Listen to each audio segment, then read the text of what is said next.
Assalamualaikum warahmatullahi wabarakatuh. Berjumpa kembali. Pada kesempatan ini saya ingin membahas tentang operating system atau sistem operasi, managing, coordinating, and monitoring resources. Ketika kita membeli komputer atau perangkat seluler, biasanya sudah dilengkapi dengan operating system atau disebut sistem operasi dan alat lainnya. Sistem operasi dan alat lainnya yang terhubung secara kolektif disebut dengan sistem software, dikarenakan terdiri dari program yang mengontrol dan merawat pengoperasian dari komputer dan perangkat tersebut. Operating System atau OS adalah pengaturan program yang mengkoordinasikan semua aktivitas pada komputer atau hardware perangkat seluler. Operating System Function, fungsi-fungsi ini termasuk memulai dan mematikan komputer dan perangkat seluler, menyediakan antarmuka pengguna, mengelola program, mengelola memori, mengkoordinasikan tugas, mengkonfigurasi perangkat, memantau kinerja, membangun koneksi internet, memperbarui perangkat lunak sistem operasi, menyediakan alat manajemen file dan disk, mengendalikan jaringan, dan mengelola keamanan. Apabila komputer atau perangkat seluler mati, maka kita hanya perlu menekan tombol power untuk menyalakannya. Apabila sudah menyala, terkadang kita hanya perlu melakukan restart atau reboot komputer atau perangkat untuk bermacam-macam alasan. Sebagai contoh, saat kita akan memasang suatu program atau aplikasi baru, update aplikasi yang sudah ada, atau mengalami network ataupun sambungan internet bermasalah, dan lain-lain. Metode untuk restart komputer atau perangkat berbeda-beda, tergantung situasi dan juga hardware-nya. Kita juga bisa menggunakan instruksi sistem operasi untuk menekan tombol pada keyboard untuk restart komputer ataupun perangkat. Beberapa pengguna membiarkan komputer ataupun perangkat seluler terus hidup dan jarang sekali yang mematikannya. Beberapa pengguna memilih untuk mematikan komputer ataupun perangkat seluler secara berkala. Para pengguna ini sangat memperhatikan keamanan, menghemat energi, dan sering membersihkan memorinya. Untuk mematikan komputer ataupun perangkat seluler, kita perlu menggunakan perintah sistem operasi, menekan tombol keyboard, menekan tombol power, atau kombinasi beberapa metode.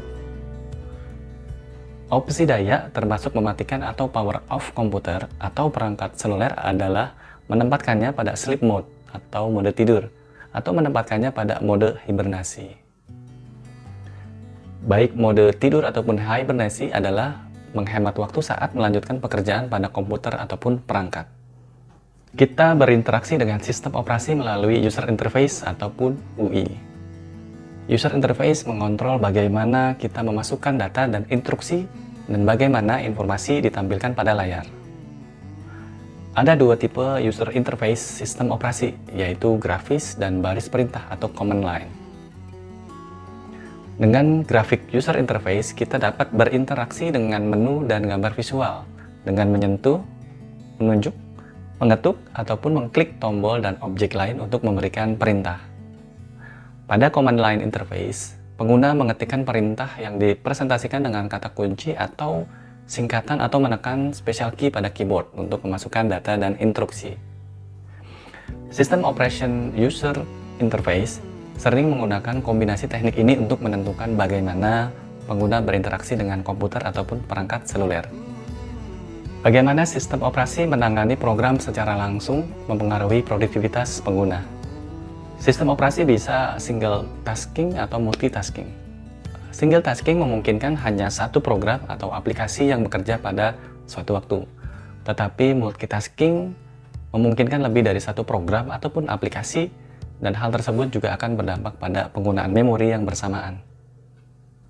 Tujuan managing memori adalah untuk mengoptimalisasi penggunaan memori internal komputer ataupun perangkat, seperti RAM atau Random Access Memory. RAM adalah terdiri dari satu atau lebih chip pada motherboard yang menyimpan item-item seperti data, instruksi selama prosesor menginterpretasikan dan mengeksekusi mereka. Sistem operasi mengalokasikan, menempatkan data dan instruksi ke area internal memori selama mereka diproses. Pada gambar, dijelaskan bagaimana komputer menggunakan virtual memory. Coordinating task. Sistem operasi menentukan tugas mana yang akan diproses. Tugas atau pekerjaan adalah pengoperasian yang dikelola oleh prosesor. Tugas termasuk menerima data dari perangkat input, proses instruksi, mengirimkan informasi ke perangkat output, transfer item-item dari penyimpanan ke memori, ataupun sebaliknya. Driver atau device driver adalah program kecil yang memberitahu sistem operasi bagaimana berkomunikasi dengan spesifik perangkat. Driver harus terpasang di perangkat yang terhubung agar dapat bekerja dengan baik.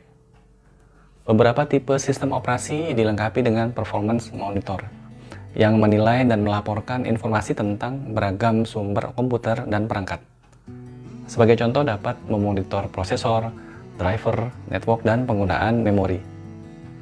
Sistem operasi secara khusus menyediakan cara penyambungan network ataupun internet secara otomatis maupun manual. Banyak program termasuk sistem operasi terdapat fitur update secara otomatis, secara berkala menyediakan fitur baru ataupun perbaikan program. Sistem operasi juga menyediakan bagi pengguna berbagai macam alat berkaitan untuk mengelola komputer, perangkat ataupun program. Ketika kita membeli komputer baru ataupun perangkat seluler baru akan termasuk juga sistem operasi yang sudah terpasang. Pengguna sering melakukan upgrade komputer ataupun perangkat seluler ke fitur pada versi yang paling terbaru. Beberapa upgrade gratis, tetapi yang lainnya berbayar. Tabel menunjukkan 3 kategori sistem operasi pada komputer dan perangkat seluler, yaitu desktop, server, dan mobile. Desktop operating system adalah sistem operasi yang lengkap pada desktop, laptop, dan di beberapa tablet. Terkadang disebut juga sebagai client operating system karena bekerja sama atau terhubung dengan sistem operasi server. Client operating system dapat beroperasi dengan dan tanpa network ataupun internet. Contoh desktop operating system adalah Windows, Mac OS, Unix, Linux, dan Chrome OS. Pada pertengahan tahun 1981, Microsoft mengembangkan Windows pertama yang menyediakan graphical user interface. Microsoft secara berkelanjutan memperbaharui sistem operasi Windows, menggabungkan fitur-fitur yang inovatif dan fungsi di versi-versi selanjutnya. Selain kemampuan dasar, versi terbaru dari Windows menawarkan banyak sekali fitur-fitur. Menggunakan tiles untuk mengakses aplikasi, termasuk desktop interface, mendukung input melalui sentuhan, mouse, dan keyboard. Aplikasi email, aplikasi kalender, dan termasuk browser. Foto, dokumen, dan pengaturan yang memungkinkan sinkronisasi dengan OneDrive, server Microsoft Cloud, meningkatkan keamanan melalui program antivirus, firewall, dan update secara otomatis. Windows Store yang menawarkan aplikasi tambahan yang dapat dibeli. Mac OS User Interface. Sejak dirilisnya pada tahun 1984 dengan Macintosh atau Mac komputer, sistem operasi Macintosh Apple telah mendapatkan reputasi dalam kemudahan penggunaan dan telah menjadi model terbaru pengembangan graphic user interface untuk non-Mac system. Model terbaru dari Mac OS adalah multitasking system operasi yang tersedia di komputer buatan Apple. Fitur-fitur pada versi terbaru adalah sebagai berikut. Ada mail, kalender, kontak, dan item-item lainnya yang disinkronisasi dengan iCloud, Apple Cloud Server. Komunikasi dan permainan dengan pengguna lain di perangkat seluler yang menggunakan Apple Mobile Operating System. Built-in Facebook dan Twitter yang memperbolehkan post status, komentar, ataupun dokumen dari aplikasi apa saja. Terdapat browser, membuka lebih dari satu desktop dalam satu waktu, dapat mendikte ataupun memerintahkan konversi Word ke dalam teks, mendukung Braille ataupun disupport Braille display. Mac Application Store menyediakan akses ke aplikasi tambahan dan software update. Unix adalah multitasking operating system yang dikembangkan di awal tahun 1970-an oleh ilmuwan di laboratorium Bell.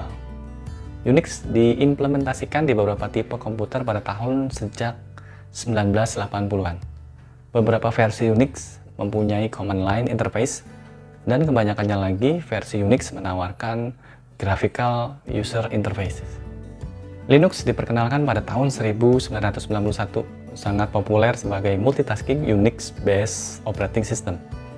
Sebagai tambahan pada sistem operasi dasar, Linux juga memasukkan banyak alat gratis dan program bahasa. Beberapa versi Linux mempunyai command line interface dan lainnya juga menawarkan graphical user interfaces.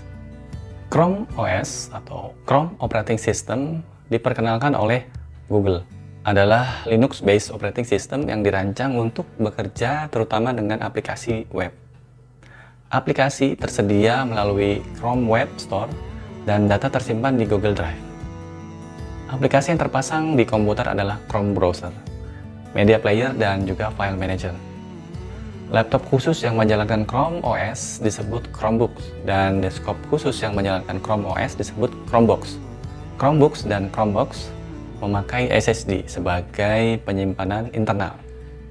Sistem operasi server adalah sistem operasi multi pengguna yang mengatur dan mengkoordinasi bagaimana banyaknya pengguna mengakses dan berbagi sumber daya di dalam jaringan.